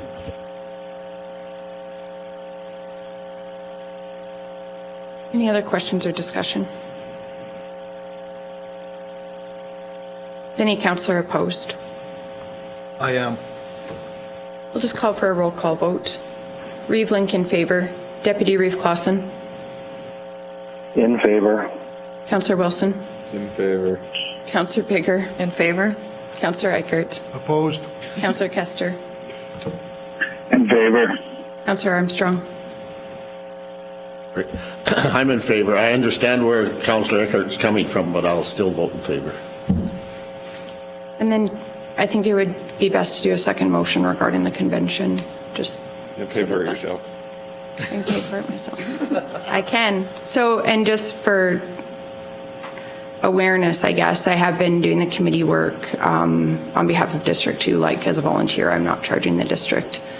There's no travel costs, but I am just volunteering my time. So If you win, I'll reimburse you. this isn't about like being at the trough or whatever. Like, it's not that. I genuinely think that it is important to have rural voices to represent at FCM. So, and to your point, Ben, I think Alberta is about 30% of FCM. So it is a strong presence at FCM, and they really are attending. I hear it repeatedly through committee meetings and at the board level and through some of the executive work that happens as well. They are trying to, in a nuanced and balanced way, address the issues of Western Canada and of rural Done a Canada. hell of a job. So 30% of $1 billion. We don't get it. We should be getting it. Yeah, we should be. Well, my comments to that are, always have been, if you're on municipal business and you're doing it for the good of the municipal, and that's the argument I have with RMA, that the person is not representing you're not representing this council when you're up there. You're representing RMA. It should be RMA's cost for everything that is associated, but that one is yet to be fought to the bitter end. Well, and so RMA, if I were elected, RMA does cover the costs. Of conventions? Yes. Of everything? The conventions and the board meetings and the advocacy days.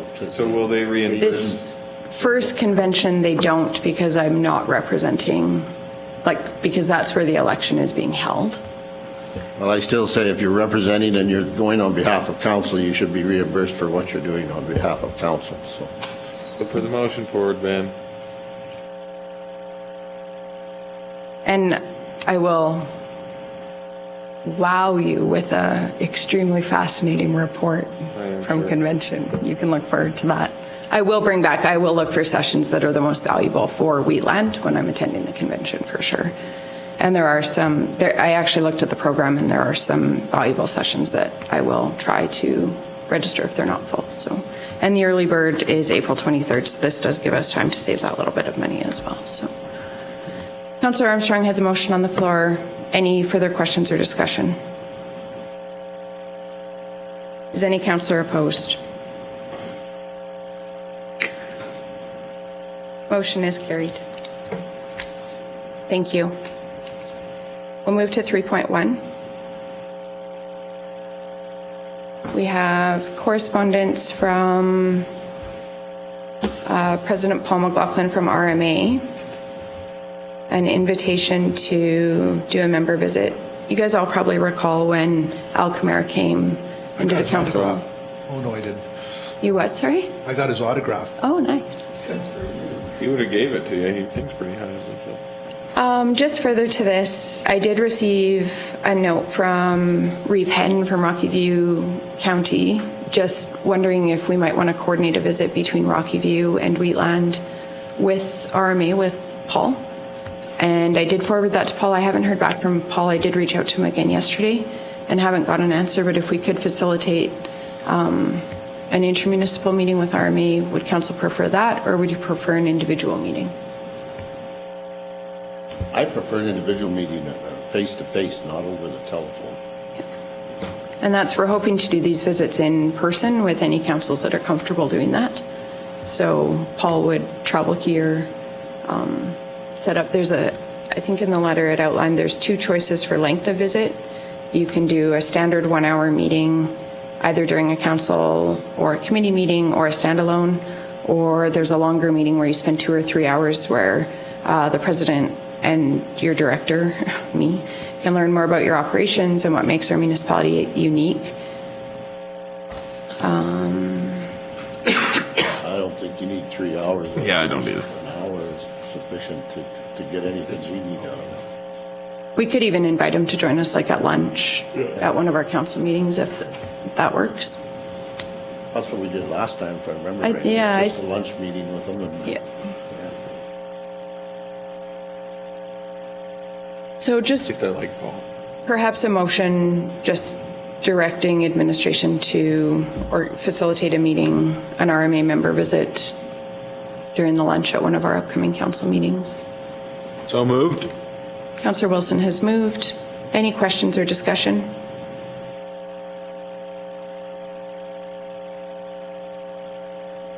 Any councillor opposed? Motion is carried. Now, in response to Reeve Henn's request, would council be opposed if Reeve Henn wanted, say, Deputy Reeve Clausen and I to join? I'm not sure if that might work, their council meeting, but we may just even be able to have a meeting with their Reeve and Deputy Reeve and Paul or something, whether it's formal or informal. I suspect I know what some of the priority concerns are, but. Exactly. That's why it's good that we're meeting separately too. So that doesn't get caught up in it. I'll let council know if a request comes forward like that, and we can address it at that time.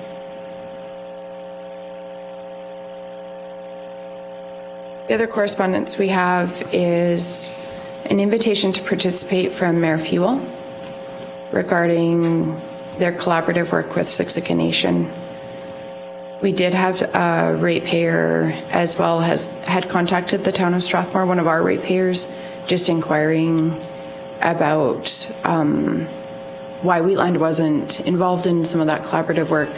I did reach out to the ratepayer and let them know that we were also doing some also collaborative meetings with Siksika Chief and Council, and that we were looking for practical ways to coordinate either projects or advocacy or things like that. And then Mayor Fuel did indicate that he would discuss with Siksika and with his council as well and see, and then this letter was provided as an invitation, which I do appreciate.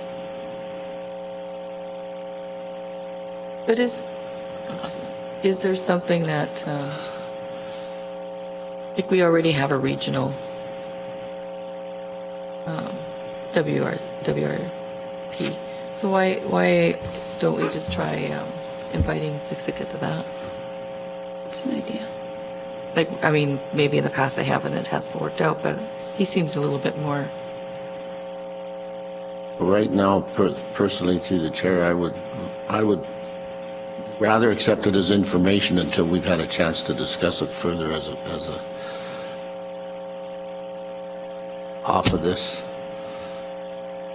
We could, because there are intergovernmental elements to this, we could move it into closed session if that's the preference. We do have another matter that we're discussing under intergovernmental. Just personal views, personal comment, but anyways.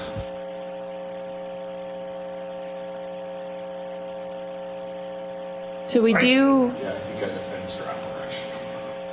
We do have council direction for Deputy Reeve Clausen and myself.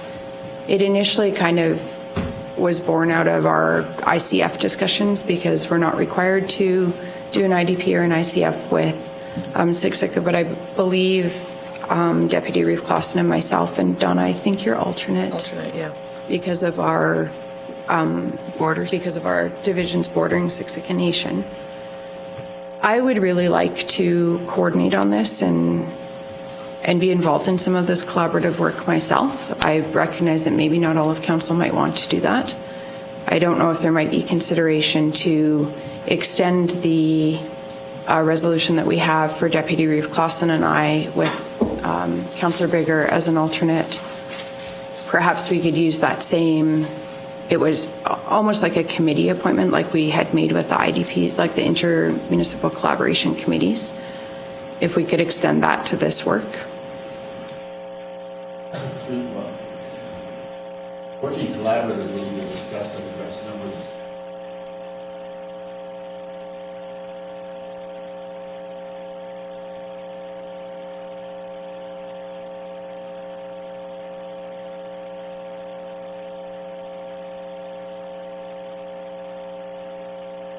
How you can turn on your mic, Ben.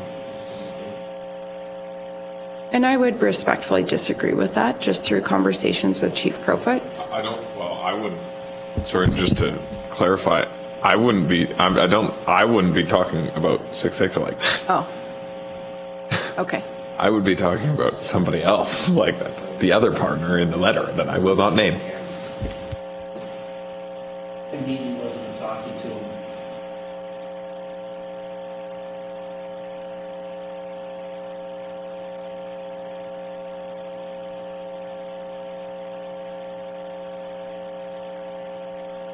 I think just because of the sensitive nature with the intergovernmental relations, I think it's FOIP. Oh, it'll be right here. FOIP section 21.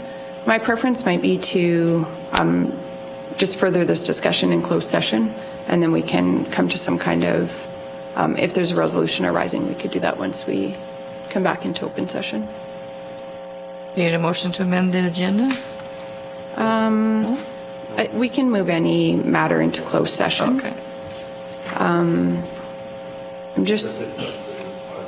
Yeah, I was just going to say that if we finish off the agenda, because this is our final open session agenda item, we could do a motion to accept the correspondence as information, and then we could just continue the conversation regarding this in closed session. And if there is motions arising, we can deal with those when we come back into open session. Okay. Look for a motion to receive correspondence for information. Councillor Wilson has moved. Any questions or discussion? Is any councillor opposed? Motion is carried. Let's move into closed session. We have an 11:30 appointment, but part of that discussion will also be in closed session. So I think it will work for the flow of our meeting to move into closed session now. I'll move us into closed session. Is any councillor opposed? Motion is carried. And I'll just ask that each councillor ensure that they're in a location where confidential information will not be disclosed.